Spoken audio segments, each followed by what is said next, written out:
हमारा जीवन जल से है, जल नहीं हो तो हमें अनाज नहीं मिले, पशुओं को चारा नहीं मिले। ये जीवन देने वाले जल और अन्न जो प्राप्त होता है वो भगवान इंद्र की कृपा से प्राप्त होता है। ते भी वर्षन्ति भूतानि, अगर वो समय पे वर्षा ना करें, प्रीणिनम जीवनम पयः, प्राणियों का जीवन क्या है? जल।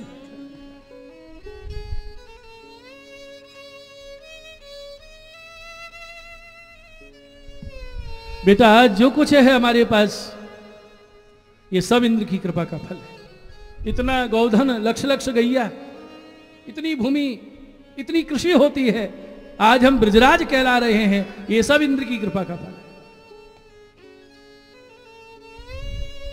भगवान ने देखा कि ब्रजवासियों को तो इंद्र का आश्रय है, इंद्र का विश्वास है, और इंद्र को भी मद हो गया है कि मेघों का राजा मैं ही हूं। इंद्र को भी स्वरूप ज्ञान कराना चाहिए और इनका आश्रय विश्वास दृढ़ करना चाहिए।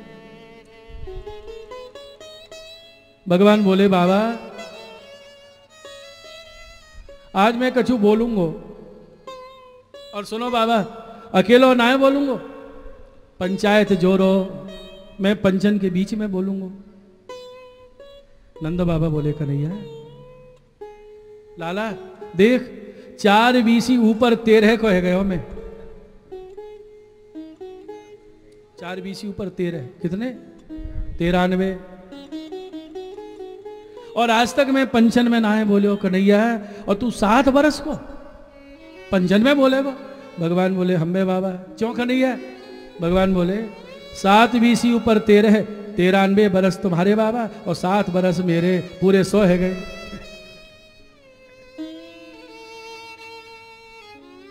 पंचन में बोले बोला हाँ, जैसी कन्हैया की इच्छा, और पंचायत जुड़ी महाराज, पंच बैठे। आज भगवान बालकृष्ण ब्रजवासियों के बीच में ये उपदेश दे रहे हैं। देखिए जो उपदेश भगवत गीता में कुरुक्षेत्र के मैदान में होगा अर्जुन के लिए, उसकी भूमिका यही बन गई।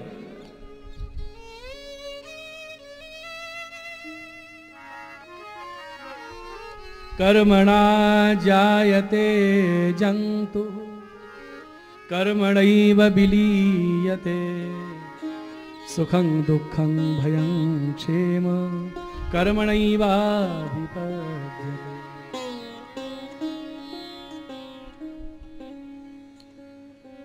बाबा जंतु ये जीव कर्मणा जायते, कर्म से ही इसका जन्म होता है, और कर्मणा एव विलीयते, कर्म से ही ये लय मृत्यु को प्राप्त होता है।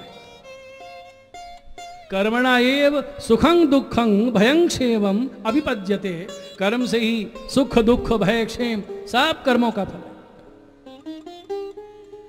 इसलिए भगवान ने शास्त्रों में आज्ञा की है अपने अपने वर्ण के अनुसार, अपने अपने आश्रम के अनुसार कर्म करें, और उस कर्म का वो फल भोगने वाला है। तो बाबा जब कर्मानुसार विधान रचा गया है और कर्म का फल देने वाले भगवान, तो इसमें इंद्र पूजा की क्या जरूरत? और बाबा जितने भी याग हैं शास्त्रों में, वेदों में, वो सब यज्ञ भगवान के लिए किए जाते हैं, क्योंकि यज्ञो वही धर्मः, श्रुति कहती है यज्ञो वही विष्णु, यज्ञ रूप भगवान है, और इतर देवताओं के नाम से कोई यज्ञ नहीं है शास्त्र में। हाँ यज्ञों में उनकी पूजा का विधान है, क्योंकि जब प्रधान देव का यज्ञ जन होता है तो अन्यों का भी मान होता है। जैसे भागवत सप्ताह में आपने देखा हो, मुख्य सेव्य कौन है? श्रीमद् भागवत, लेकिन आदर सबको दिया जाता है। लेकिन वहां मुख्य यजन यज्ञ किनके लिए हो रहा है? श्रीमद् भागवत सप्ताह यज्ञ। राजसूय यज्ञ में सबको मान दिया गया है, लेकिन अग्र पूजा कौन की हुई? भगवान की। और भागवत में चतुर्थ स्कंद के जो 4 विभाजन किए हैं महाप्रभु जी ने, धर्म अर्थ काम मोक्ष, तो पहला भाग जो धर्म यज्ञ पुरुषार्थ है उसमें यही बताया यज्ञो वही धर्मः, ये जितने यज्ञ हैं ये धर्म का कार्य हैं, और जो जो यज्ञ भगवान की प्रसन्नता के लिए, भगवान के लिए किए गए वो सफल हुए। अत्रि अनसुईया ने यज्ञ किया तो भगवान दत्तात्रेय प्रकट हुए। ऋषि प्रजापति के यहाँ यज्ञ हुआ यज्ञ भगवान और दक्षिणा प्रकट हुई, लेकिन एक यज्ञ सफल नहीं हुआ था। कौन सा? दक्ष प्रजापति का। क्योंकि उसने वो यज्ञ भगवान को प्रसन्न करने के लिए नहीं, शिव जी का अपमान करने के लिए, बदला लेने के लिए किया था, और वो यज्ञ असफल हो गया। सती को शरीर भस्म करना पड़ा। सुबोधनी जी महाप्रभु जी खोलते हैं तो यज्ञ स्वयं भगवान है और यज्ञ का लक्ष्य भगवान है। यज्ञ से भगवान को ही प्रसन्न किया जाता है, किसी दूसरे के लिए याग है ही नहीं। तो इंद्र को यह अभिमान हो गया कि मेरा यज्ञ करके मुझे संतुष्ट करते हैं। भगवान ने देखा ये भी इसको ज्ञान कराना आवश्यक है। यज्ञो वही विष्णु, यज्ञ है ही भगवान का स्वरूप। इसलिए किसी भी यज्ञ का जब संकल्प किया जाता है, यद्यपि मंगलिक कार्य में शास्त्रीय विधि से पहले गणेश आह्वान है, लेकिन जब संकल्प होता है तो क्या बोलते हैं? ओम विष्णु विष्णु विष्णु 3 बार हरि ही स्मरण होता है, क्योंकि संकल्प इन्हीं के लिए हो रहा है। और संकल्प करने वाला जब पवित्र होता है तो कैसे करते हैं? केशवाय नमः, माधवाय नमः, गोविंदाय नमः। इन्हीं के नाम क्यों बोल रहे हो? क्योंकि इन्हीं के लिए तो पवित्र हो रहे हैं।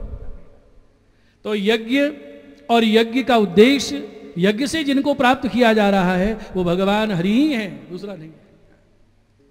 इसलिए भगवान ने कहा जब कर्मानुसार ही सब कुछ प्राप्त हो रहा है तो जहां इंद्र पूजा नहीं है वहां क्या वर्षा नहीं होती? भैया ये कर्मों का फल है। और भगवान ने कर्म की इतनी विशद व्याख्या की है कि कर्म से ही ये मेरा मित्र है, ये मेरा शत्रु है, इससे मैं उदासीन हूं, ये अनुभूति होती है। शत्रुर मित्र उदासीन कर्मैव गुरु ईश्वर, कर्म ही गुरु है, कर्म ही ईश्वर है। यहाँ कर्म मार्ग का सिद्धांत ठाकुर जी समझाते हैं। इसलिए वल्लभाचार्य जी का एक नाम प्रकट किया है श्री विठलनाथ जी ने, कर्म मार्ग प्रवर्तक। वैष्णव वैष्णव वृत्ति कर्म करे, जो वैष्णव का कर्म है उसको करता रहे। कृपा तो ठाकुर जी की बरस ही रही है। हम कर्म करते समय ये विचार करें कि मैं वैष्णव हूं तो मेरा क्या कर्म है, मैं अमुक वर्ण में हूं तो वर्ण के अनुसार मेरा क्या कर्म है। फल तो मिल ही रहा है। यही भगवान ने यहां सिद्धांत निश्चित किया है और आज्ञा की मेरी मानो। कभी इंद्र ने प्रकट होकर दर्शन दिए, कभी हमारे हाथ की दी सामग्री अरोगी। अरे गायों को घास तो गिरिराज जी की तलहटी से प्राप्त होती है। अब की बार श्री गिरिराज जी का पूजन करो। क्यों? देखो हम ब्रजवासी जो हैं, न पुरो जनपदा, ना तो हमारी कोई बड़ी पुरी है, न जनपद कोई राज्य है, न ग्रामा न ग्रहा वयम, न कोई गांव न कोई घर। नित्यम बनौक सस्तात बनशैल निवासिन। हम तो आज यहां और कल वहां वन में पर्वतों में रहने वाले, पहले गोकुल रहते अब आ गए वृंदावन। इसलिए भैया हम तो गिरिराज जी की छाया में रहते हैं, गिरिराज जी की शरण में रहते हैं, कहां इनको छोड़ दूसरी जगह जावे। मेरी मानो अब की बार श्री गिरिराज जी का पूजन करो।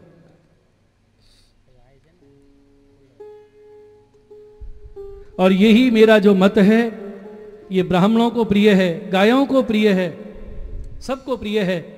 इस बार ये हवि, ये सामग्री श्री गिरिराज जी को समर्पित करो।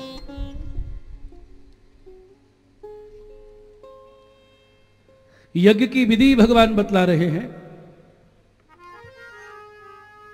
पच्यन्ताम विविधा पाका सूपान्तः पायशादयः संयावापूपशस्कुल्यः सर्वदोहश्च गृह्यता। ये श्लोक बड़ा मननीय है। इस श्लोक में ये जो विविध सामग्रियां अन्नकूट में धराई जाती हैं, ये दूध घर है, ये अनसखरी है, ये सखरी है, सबका प्रकार समझाया है।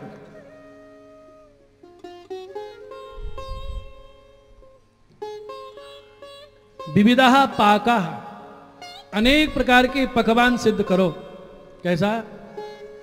सर्वदोह गृह्यता, गायों का दूध दोहन करके उनकी सामग्री बनाओ, अर्थात दूध की खीर आदि, मावा बनाओ, अनेक सामग्री दूध घर। और पायस, खीर सिद्ध करो, अपूप, पुए, मालपुए, सस्कुल्या पूरी कचौड़ी आदय ये अंसगड़ी हो गई, और सूपा अंताह दाल भात आदि ये सखड़ी हो गई। पच्यंताम ये सब सामग्री सिद्ध करी जाए, पकाई जाए। संज्ञाव दही की सामग्री, और सर्वदोह गृह्यताम दूध दोहन करके उसकी सामग्री।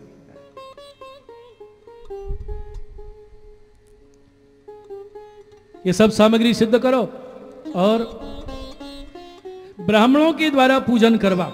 ये वेद मर्यादा। महाराज ब्राह्मणों का बड़ा मान रखा है ठाकुर जी।